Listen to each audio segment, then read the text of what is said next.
Lectura de Regreso al vínculo familiar, parte 1, subtema 3. ¿Por qué estamos en desventaja? ¿Por qué en el mundo de hoy los niños transfieren tan fácilmente sus vínculos a sus compañeros en vez de entregarlos a los adultos que los cuidan? No se trata de ningún fracaso por parte de los padres, sino de un colapso cultural sin precedentes. Nuestra sociedad no atiende las necesidades evolutivas de los niños. Al tiempo que los investigadores del siglo XX iban descubriendo el papel clave de los vínculos para el sano crecimiento psicológico de los niños, sutiles cambios en la sociedad dejaban indefensa la orientación de los jóvenes hacia los adultos.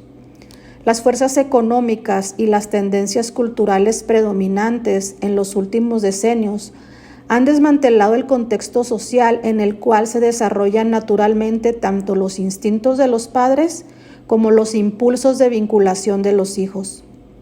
Si bien el joven humano se ve empujado a vincularse por un poderoso impulso genético, no existe ningún arquetipo de padres o maestros implantado en algún lugar del cerebro del niño. El cerebro está programado solo para orientarse, apegarse y finalmente mantener contacto con cualquiera que se convierta en el punto cardinal del momento. Nada induce al niño a buscar solo a alguien que se parezca a su mamá o a su papá o a alguien que lo cuide con capacidad y madurez. No existe ninguna preferencia inherente para escoger al adulto idóneo. No hay respeto en el primitivo cerebro de vinculación hacia aquella persona que haya recibido una licencia del gobierno o que se haya especializado en la crianza. Ningún circuito cerebral innato reconoce los papeles asignados socialmente, ni le importa que el maestro, el asistente social o finalmente incluso los padres tengan, supuestamente, entre comillas, que ser obedecidos y respetados. Históricamente, nunca se ha necesitado tal programación. Al igual que con muchos mamíferos y otros animales, el desorden natural de las cosas era que el mismo impulso innato de vinculación uniera a los jóvenes con sus cuidadores, los adultos de la misma especie, hasta la madurez. Esta es la forma que tiene la naturaleza para garantizar la supervivencia de los jóvenes. Ese es el contexto en el que los jóvenes realizan su potencial genético y en el que los instintos reciben plena y vigorosa expresión. En nuestra sociedad, ese orden natural ha sido subvertido. Desde temprana edad, lanzamos a nuestros hijos a muchas situaciones e interacciones que fomentan la orientación hacia los iguales. Inconscientemente proveemos el fenómeno mismo que, a largo plazo, erosiona la base misma para un desarrollo sano. El vínculo de los jóvenes con los adultos responsables de su crianza. Colocar a nuestros niños en una posición en que sus instintos de vinculación y de orientación se dirijan hacia sus iguales es una aberración. No estamos preparados para ello. Nuestros cerebros no están organizados para adaptarse exitosamente a su agenda natural cuando ésta se encuentra tan distorsionada. John Bowlby, psiquiatra británico y gran pionero de la investigación sobre vínculos, escribía que la conducta de una especie puede estar estupendamente adecuada para vivir dentro de un ambiente, pero puede también llevar a la esterilidad y a la muerte cuando se manifieste en otro ambiente. Cada especie tiene lo que Bowlby llama su ambiente de adaptación, a saber, las circunstancias en las que su anatomía, fisiología y sus capacidades psicológicas mejor responden. En cualquier otro ambiente, el organismo o especie no puede llevar a cabo su desarrollo, sino que incluso exhibirá una conducta que en el mejor de los casos será inusual, pero en el peor de ellos será muy desfavorable para su supervivencia. En la sociedad postindustrial, el ambiente ya no anima a nuestros hijos a que se desarrollen conforme a las normas naturales de la vinculación. Una cultura de vínculos faltantes. Los contrastes entre las culturas multigeneracionales tradicionales y la actual sociedad norteamericana son sorprendentes. En esta moderna y urbanizada sociedad, lo mismo que en otros países industrializados donde el estilo de vida estadounidense es la norma, los niños suelen encontrarse con vacíos de vínculos, o sea, en situaciones en las que carecen de conexiones congruentes y profundas con los adultos que los crían. Son muchos los factores que activan esta tendencia. Uno de los resultados de los cambios económicos ocurridos tras la Segunda Guerra Mundial es que los niños son colocados desde muy temprana edad, incluso desde recién nacidos, en entornos donde pasan gran parte del día en compañía unos de otros. La mayor parte de sus contactos son con otros niños, no con adultos que puedan influir en sus vidas. Pasan mucho menos tiempo vinculándose con sus padres y otros adultos, y a medida que crecen, este proceso no hace sino acelerarse.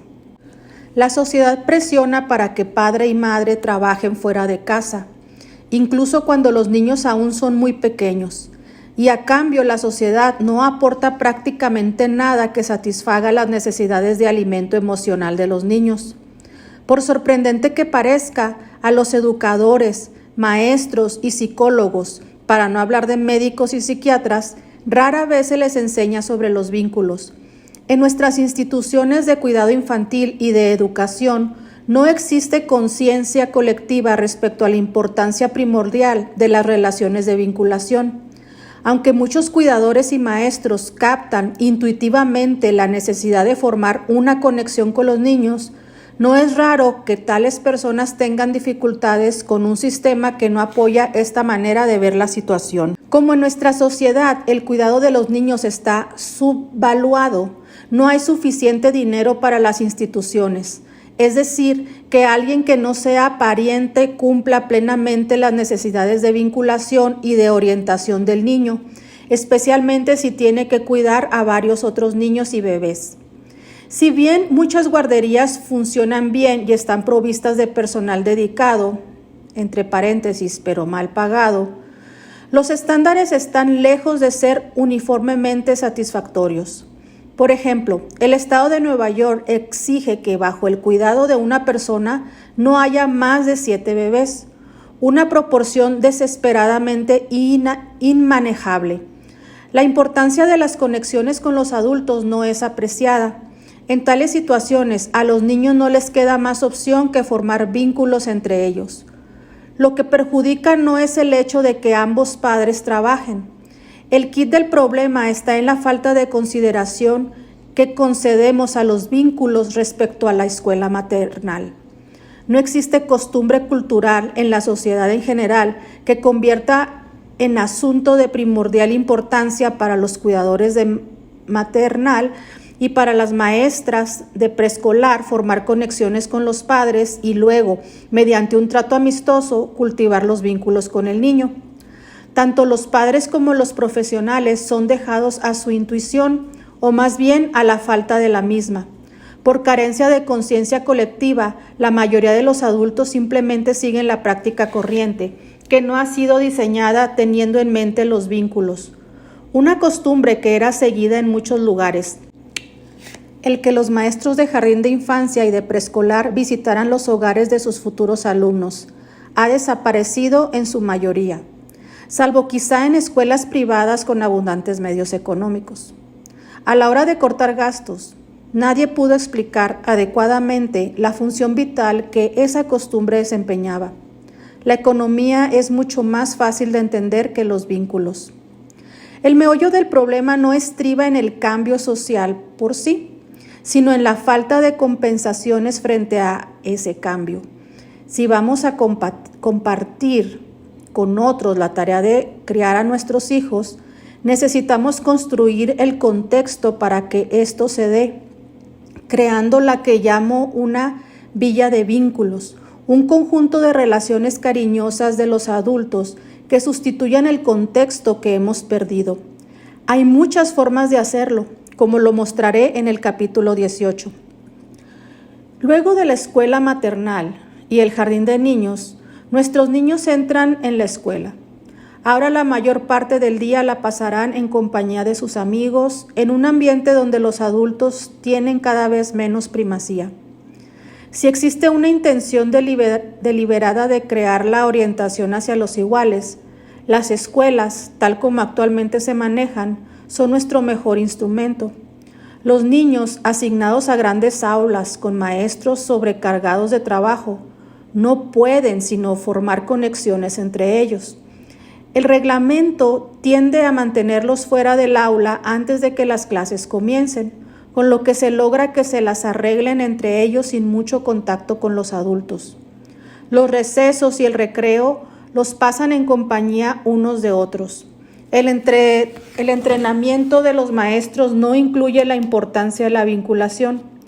Así, los educadores aprenden sobre las materias que deberían enseñar, pero no sobre la esencial importancia de las relaciones que tienen que ver con el proceso de aprendizaje de los jóvenes. A diferencia de hace algunos años, los maestros no se mezclan con los alumnos en los corredores o en el patio de juego y se les disuade de que traten con estos de una manera más personal. A diferencia de las sociedades más tradicionales, la vasta mayoría de los alumnos en Norteamérica no va a sus casas para comer con sus padres. Hay 500 alumnos en la escuela a la que van mis hijos, dice Cristina, madre de 2 niños que están en 3º y 7º grado. Los recojo para el almuerzo cada día, pero son solo unos pocos los que van a casa para el almuerzo. Y hay incluso presión de parte de los maestros para que se queden en la escuela. Parece que piensan que soy algo rara, una especie de entrometida mamá gallina. Sin embargo, considero que ese tiempo en que tengo conmigo a mis hijos es esencial. Mis hijos tienen tanto que contarme, tanto que entender de lo que sucede en la escuela, lo que encuentran difícil, lo que los entusiasma. Mi hija venía corriendo al coche, cuenta otra madre que solía llevar a sus hijos a almorzar a casa. Solía contarme todo lo que había ocurrido, sobre lo que le parecía, cómo se sentía cuando hacía algo mal o hacía algo muy bien. Uno se pregunta, al escuchar a esas 2 madres, ¿qué multitud de experiencias y sentimientos quedan inexpresados y sin procesar en muchos niños? En general, nos preocupamos más de que nuestros hijos se alimenten que de los rituales de comida que nos mantienen conectados. En el trascendental libro The Sibling Society, La Sociedad Hermana, el poeta estadounidense Robert Bly describe muchas manifestaciones de orientación a los iguales y señala sus causas. Si bien Bly no analiza plenamente el fenómeno, sus intuiciones deberían haber recibido más atención. Las comidas familiares, las charlas, la lectura juntos ya no tienen lugar, escribe Bly. Lo que los jóvenes necesitan, como estabilidad, presencia, atención, consejo, buen alimento psíquico, narraciones bien intencionadas, es lo que la sociedad ya no les da. En la sociedad actual abunda el vacío de vínculos. Se ha abierto un abismo con la pérdida de la familia extendida. Los niños suelen carecer de relaciones estrechas con las personas mayores. Es decir, que ya no cuentan con las personas que desde siempre han sido más capaces, hasta más que los padres mismos, de ofrecer una aceptación amorosa e incondicional que es el fundamento sólido de la seguridad emocional. La tranquilizadora y congruente presencia de los abuelos, tías y tíos, el abrazo protector de la familia multigeneracional es algo que pocos niños hoy pueden disfrutar. Una poderosa influencia que favorece la orientación hacia los compañeros es la mayor movilidad actual, porque interrumpe la continuidad cultural. Ya no vivimos en pueblos y por lo tanto ya no estamos conectados con aquellos que viven junto a nosotros. El incesante trasplante nos ha vuelto anónimos, creando la antítesis de la villa de vínculos. Debido a los traslados geográficos y frecuentes mudanzas y a la creciente orientación hacia los iguales de parte de los propios adultos, los niños actuales probablemente no disfrutarán de la compañía de gente mayor, que podría intervenir en su bienestar y desarrollo. Esta falta va más allá de la familia y caracteriza prácticamente todas las relaciones sociales. Por lo general, faltan vínculos con los adultos que asumen cierta responsabilidad por el niño. Un ejemplo de especie en peligro de extinción es el médico de cabecera, una persona que conocía generaciones de una familia y que era una figura estable, emocionalmente presente en las vidas de los miembros de la casa, tanto en tiempos de crisis como de celebración. El doctor sin rostro del Seguro Social o de una clínica o consultorio particular no logra sustituir al médico de cabecera. De la misma manera, el dueño o la dueña de la tienda de la esquina y el zapatero han sido sustituidos hace mucho por negocios genéricos sin nexo local y sin conexiones personales con las comunidades donde funcionan.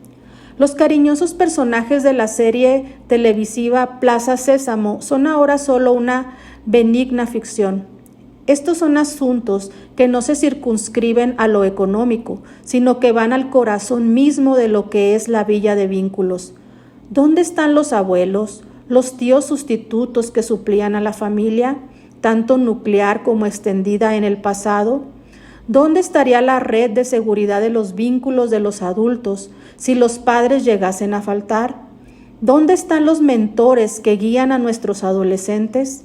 Nuestros niños crecen ricos en compañeros y pobres en adultos. Otro vacío de vinculación ha sido generado por la secularización de la sociedad.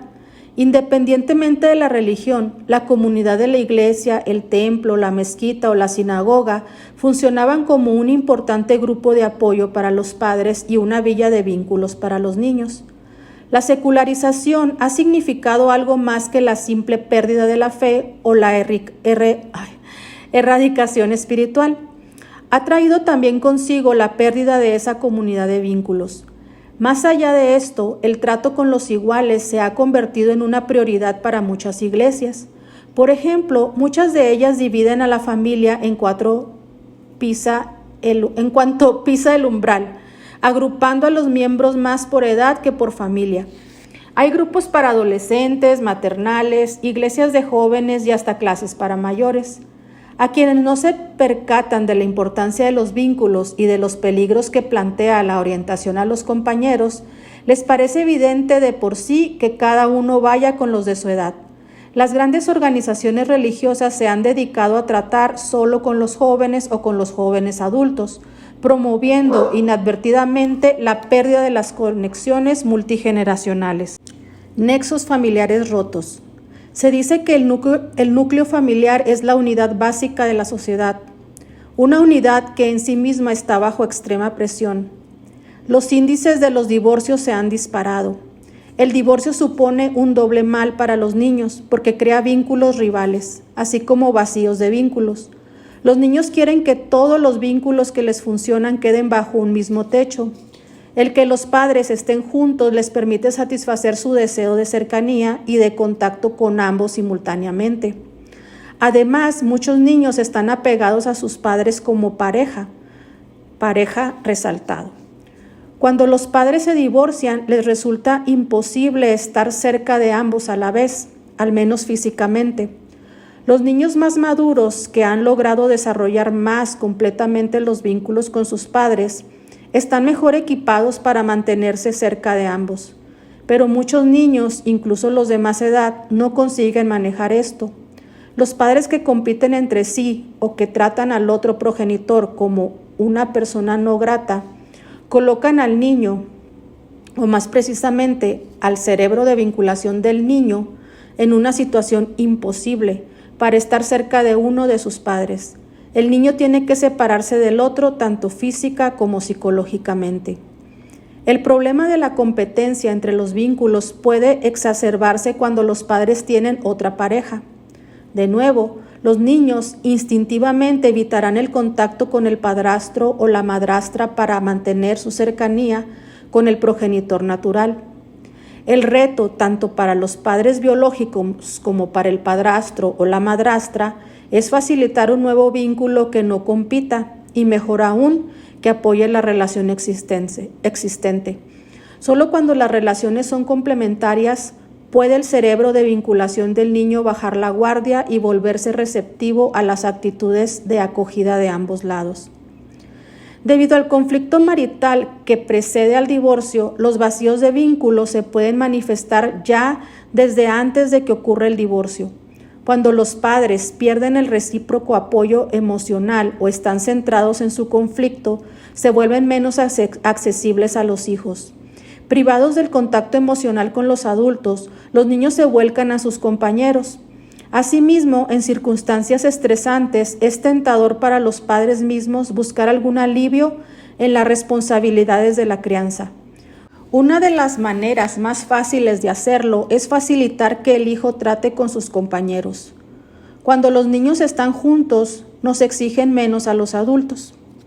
Según los estudios, los niños de padres divorciados resultan más propensos a tener problemas en la escuela y a manifestar agresividad. También es más probable que tengan problemas de conducta.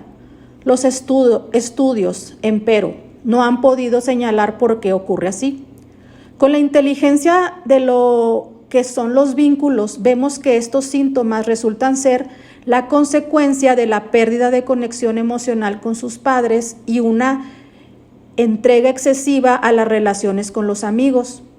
Nada de esto sugiere que los padres tengan que quedarse en un matrimonio plagado de conflictos para el bien de los niños. Pero de nuevo, hemos de volvernos más conscientes del impacto que ejercen las peleas entre los padres sobre los vínculos de los niños. Independientemente de si somos menos accesibles por tensiones maritales o por divorcio, haríamos bien en procurar que otros adultos se encargaran de los niños, en vez de usar a los compañeros de nuestros niños para que nos descarguen de nuestros deberes de padres. Deberíamos recurrir a nuestros parientes y amigos para que llenen el vacío y creen una red de seguridad de vínculos.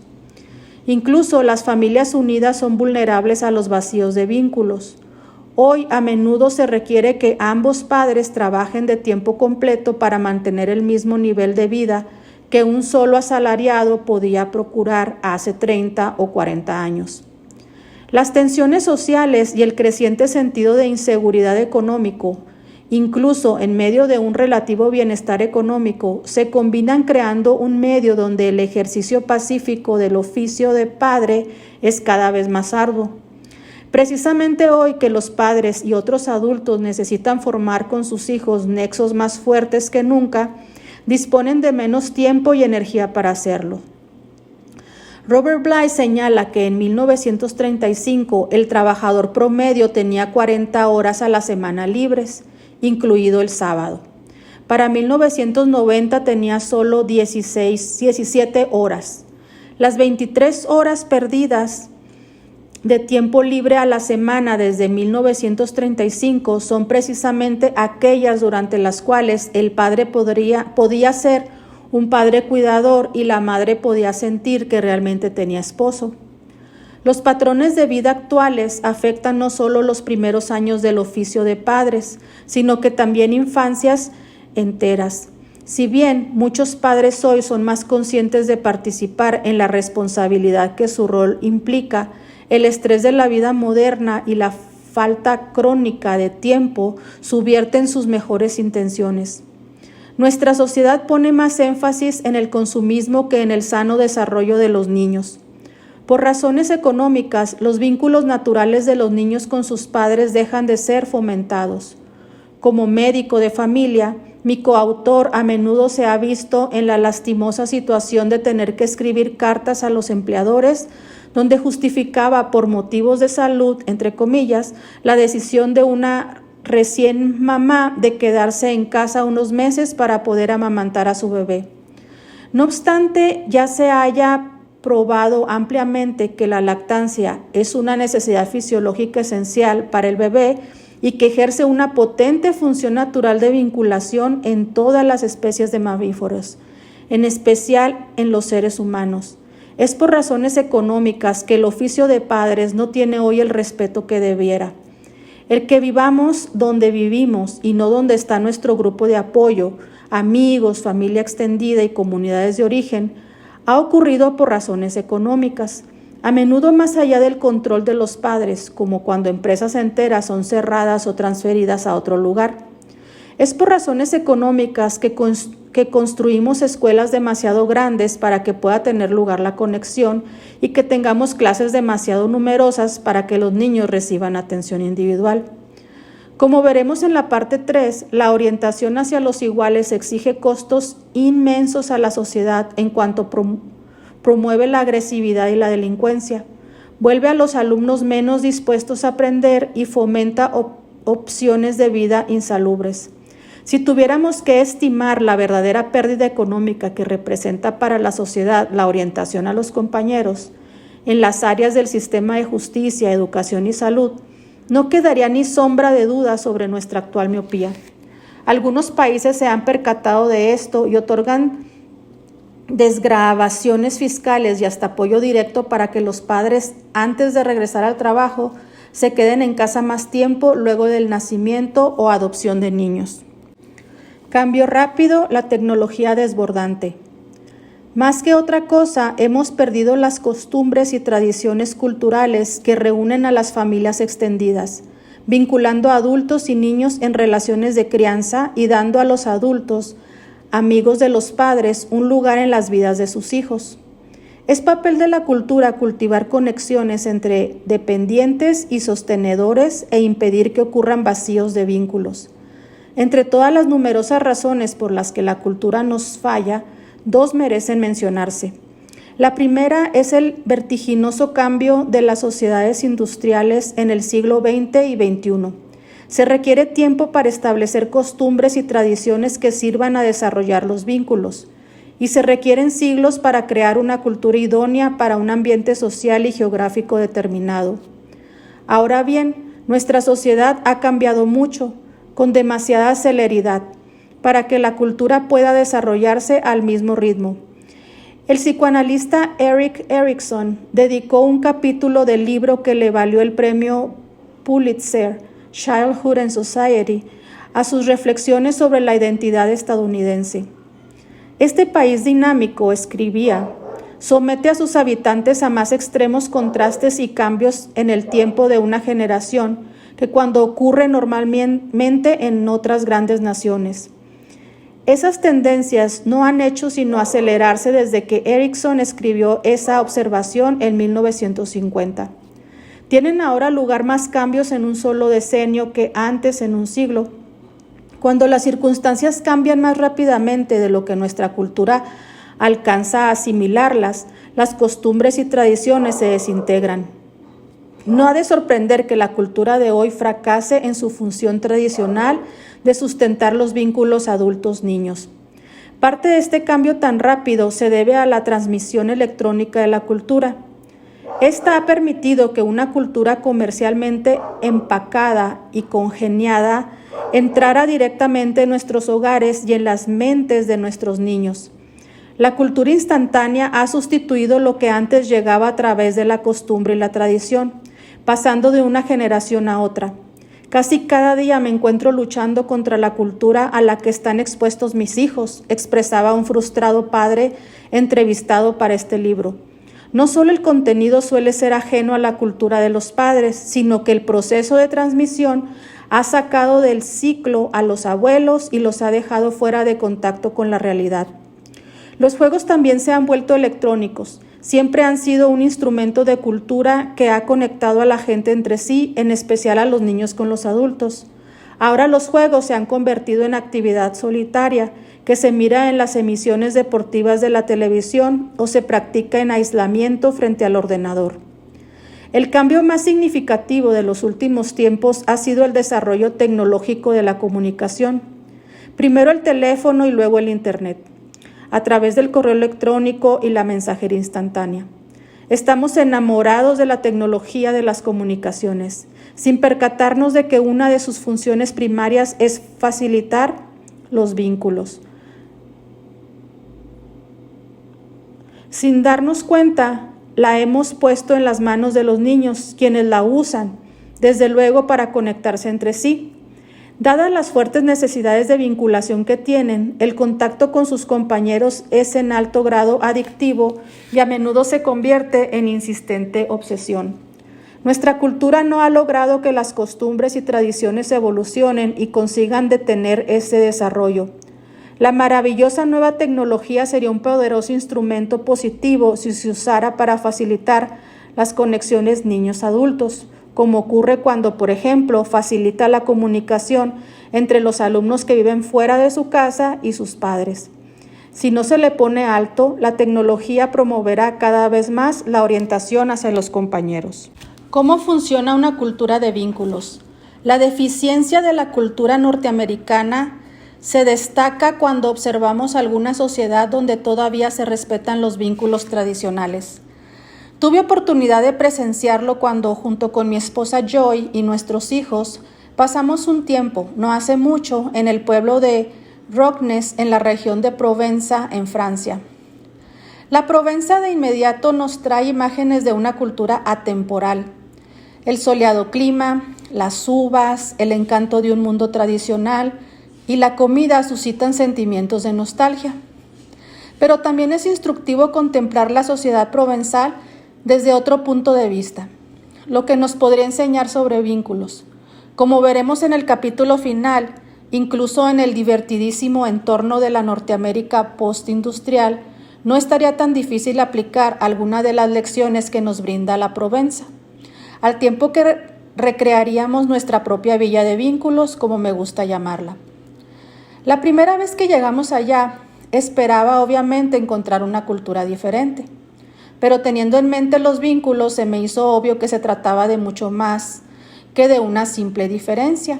Estaba yo observando una cultura viva y además una cultura que funcionaba. Los niños saludaban a los adultos y los adultos saludaban a los niños. La socialización involucraba familias enteras, no adultos con adultos y niños con niños. Solo había una actividad en el pueblo por vez. Así que las familias no se veían empujadas en varias direcciones. La tarde del domingo era para que las familias pasearan por los alrededores, incluso en la fuente del pueblo, el lugar de reunión local. Los adolescentes se mezclaban con las personas mayores. Fiestas y celebraciones de las que había muchas, eran actos para toda la familia. La música y el baile juntaban a las generaciones en vez de separarlas. La cultura prevalecía sobre el materialismo. No se podía comprar una barra de pan sin antes realizar los correspondientes rituales de saludo. Las tiendas del pueblo cerraban 3 horas al mediodía, al tiempo que las escuelas se vaciaban y las familias se reunían. La comida tenía lugar campechanamente en grupos multigeneracionales sentados en torno a la mesa, compartiendo conversación y manjar. Las costumbres de vinculación, en el caso de la escuela primaria del pueblo, eran igualmente impresionantes. Los niños eran acompañados personalmente a la escuela y recogidos por sus padres o sus abuelos. La escuela tenía cerradas las puertas, salvo una por la que se podía entrar y salir. Allí estaban los maestros esperando que se les entregaran los alumnos. De nuevo, la cultura dictaba que la conexión se estableciera con los consabidos saludos entre los acompañantes adultos de los niños y los maestros, así como entre estos y los alumnos. A veces, cuando el grupo de un maestro se había reunido, pero todavía no sonaba la campana de la escuela, éste llevaba a su grupo al patio de juego y los controlaba y protegía. Si bien a los ojos norteamericanos esto puede parecer un ritual preescolar e incluso absurdo, en la Provenza era parte de la naturaleza de las cosas. Cuando los niños salían de la escuela, era siempre una clase por vez, con el maestro al frente. El maestro esperaba en la puerta con los alumnos hasta que estos habían sido recogidos por sus acompañantes adultos. Sus maestros eran sus maestros tanto en la escuela como en el mercado o en la fiesta del pueblo. No había muchas rendijas por donde caer. La cultura provenzal mantenía fuertemente los vínculos. Yo me atreví a hacer preguntas acerca de esto o de aquello. Nunca me dieron una respuesta. Me quedé con la impresión de que mis preguntas estaban fuera de lugar, como si hubiera una especie de tabú contra el análisis de las costumbres y tradiciones. La cultura era para practicarla, no para cuestionarla. La sabiduría de los vínculos estaba en la cultura misma, no en la conciencia de la gente. ¿Cómo había hecho la sociedad provenzal para retener el poder tradicional de las generaciones anteriores y transmitir a sus hijos la cultura y valores de sus mayores? ¿Por qué los jóvenes de la campiña francesa podían formar vínculos con sus compañeros que no parecían competir con los nexos con los adultos? La respuesta está en la manera como se forman estos vínculos. El modo natural de formar vínculos. Los vínculos en general se generan de una de dos maneras. O son el resultado natural de lazos existentes, o surgen cuando la falta de esos lazos se vuelve intolerable.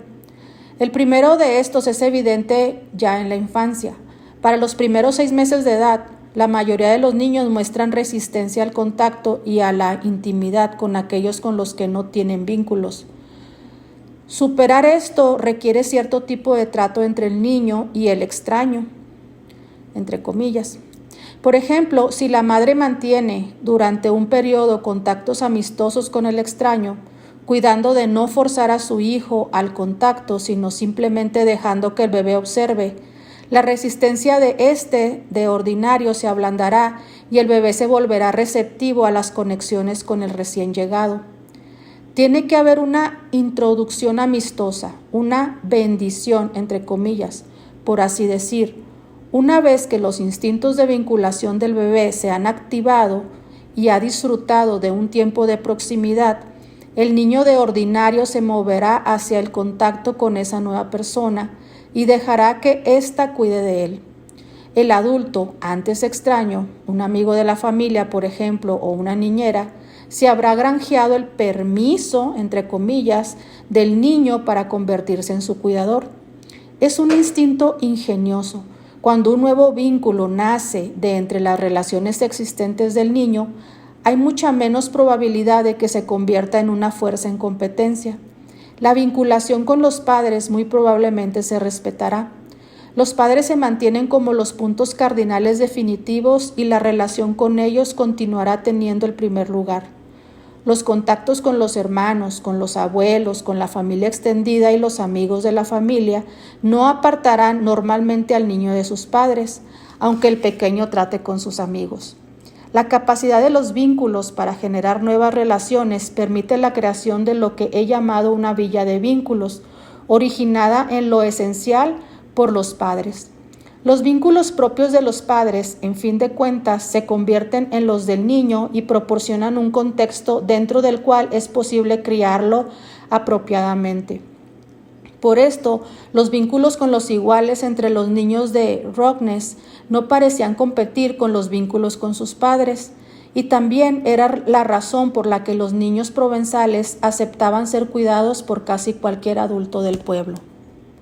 Los vínculos provenientes del vacío.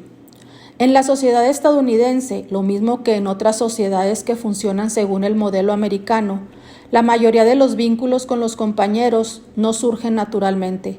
Brotan de la incapacidad del joven para soportar un vacío de vínculos. Los vacíos que ocurren cuando los nexos tradicionales se erosionan y el niño se encuentra privado de un punto cardinal natural. En tal situación, el cerebro está programado para buscar un sustituto, alguien que funja de vínculo funcional. Para un niño con esa necesidad, esta agenda adquiere la más alta prioridad. Como la historia y la leyenda nos enseñan, los vínculos que se forman por necesidad son básicamente indiscriminados y accidentales, derivados de la coincidencia y del caos. Los gemelos Rómulo y Remo, fundadores míticos de Roma, se quedaron sin vínculos y luego fueron criados por una loba. Tarzán sufrió el mismo destino, pero fue adoptado por algunos monos. En el clásico infantil de Marjorie Kingman Rowling, The Yearling, un cervato huérfano es criado por un niño. Una gacela puede apegarse a un león, un gato a un perro. Mi mascota, un gallo bantam, pensaba que su mamá era la Harley Davidson de mi hermano. Los vacíos de vínculos, situaciones en las que los vínculos naturales del niño faltan, son peligrosos precisamente porque sus resultados son muy indiscriminados. Como he señalado antes, si la madre pata no está presente cuando el patito nace, este formará un vínculo con el primer objeto en movimiento que vea. En el caso de los niños, el proceso de la grabación, entre comillas, en la memoria es mucho más complicado, pero el punto cardinal será muy probablemente la primera persona que parezca ofrecerle alivio del vacío de vínculos. La programación del vínculo humano es ciega a factores como dependencia, responsabilidad, seguridad, madurez y cuidado. A la cuestión de la sustitución no se aplica inteligencia alguna. Muchos de nuestros vínculos, incluso como adultos, son triste testimonio de este hecho. En el niño no puede intervenir ninguna entrevista, ni siquiera un cuestionamiento interno. En la conciencia del niño no entran los importantes problemas de la vinculación. ¿Está mi punto cardinal alienado con los de mis padres? ¿Estaré en posibilidad de mantenerme cerca de ambos simultáneamente? ¿Puedo fiarme de esta persona? ¿Puede esta relación ofrecerme una aceptación incondicional y cariñosa? ¿Puedo confiar en la dirección y guía de esta persona? ¿Se me está invitando a ser lo que soy? Con mucha frecuencia, los adultos encargados de cuidar son reemplazados por el grupo de compañeros. Lo que comienza como una sustitución temporal en situaciones específicas, si existe un vacío de orientación, se transformará al final en una sustitución permanente. La probabilidad de que un vínculo se convierta en una aventura, entre comillas, que compita con el vínculo con los padres es mucho mayor cuando nace de un vacío que se origina en una relación existente. Las relaciones con los amigos son de lo más seguras cuando derivan naturalmente de vínculos con los padres. Por desgracia, lejos de surgir de la conexión, la mayor parte de las veces esas relaciones con compañeros provienen de la desconexión. Cuanto más los niños forman vínculos con amigos que no conocemos, mayor es la probabilidad de incompatibilidad. El resultado es una espiral en constante crecimiento de orientación hacia los compañeros. Nuestros padres estaban menos orientados a sus iguales de lo que lo hemos estado nosotros, y nuestros hijos es probable que lo estén más, a menos que logremos hacer algo al respecto. La actual inmigración hacia Norteamérica constituye una ilustración dramática de la orientación a los iguales que socava las viejas conexiones culturales. Los vacíos que experimentan los hijos de inmigrantes son profundos. Los padres, en su duro trabajo, están dedicados a sostener económicamente a sus familias y, desconociendo el idioma y las costumbres de su nueva sociedad, no están en posibilidad de orientar a sus hijos con autoridad y firmeza.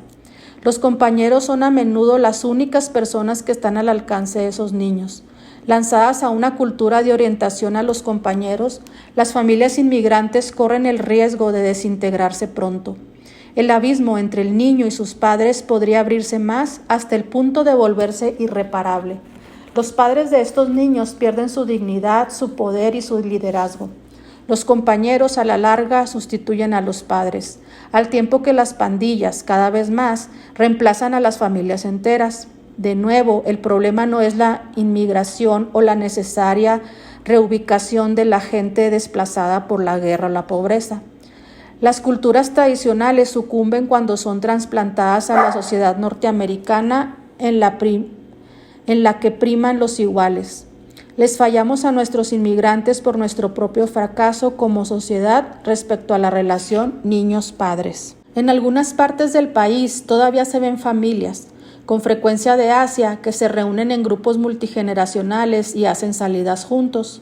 Padres, abuelos e incluso frágiles bisabuelos se mezclan, ríen y socializan con sus hijos y los hijos de sus hijos. Por desgracia, esto solo se ve entre inmigrantes relativamente recientes. A medida que la juventud se incorpora a la sociedad norteamericana, las conexiones con sus mayores se desvanecen. Se distancian de sus familias. Sus ídolos son figuras creadas artificialmente e hipersexualizadas, comercializadas en masa por Hollywood y la industria de la música. Rápidamente quedan enajenados de las culturas que, generación tras generación, mantuvieron a sus mayores. A medida que observamos la rápida disolución de las familias de inmigrantes, presenciamos, como en un video de fast forward, de avance rápido, su disolución cultural, como la que nosotros hemos venido sufriendo en los últimos 50 años. Sería alentador creer que otras partes del mundo lograrán resistir exitosamente a las tendencias que hemos descrito. Pero es probable que ocurra justo lo contrario. En cuanto que la economía globalizada ejerce su corrosiva influencia en las culturas tradicionales de otros continentes. Los problemas de la enajenación de los adolescentes se ven ahora mucho en países que han seguido muy de cerca el modelo estadounidense, como Gran Bretaña, Australia y Japón. Podemos predecir que se seguirá el mismo curso en otros países, a resultas de los cambios económicos y los masivos cambios poblacionales. Por ejemplo, trastornos atribuibles al estrés proliferan entre la niñez rusa. De acuerdo con un informe del New York Times, desde el colapso de la Unión Soviética, hace algo más de un decenio, casi un tercio de los estimados 143 millones de habitantes que constituyen la población rusa, o sea, 45 millones, han cambiado de residencia. La orientación a los compañeros amenaza con convertirse en una de las peores exportaciones culturales de los Estados Unidos.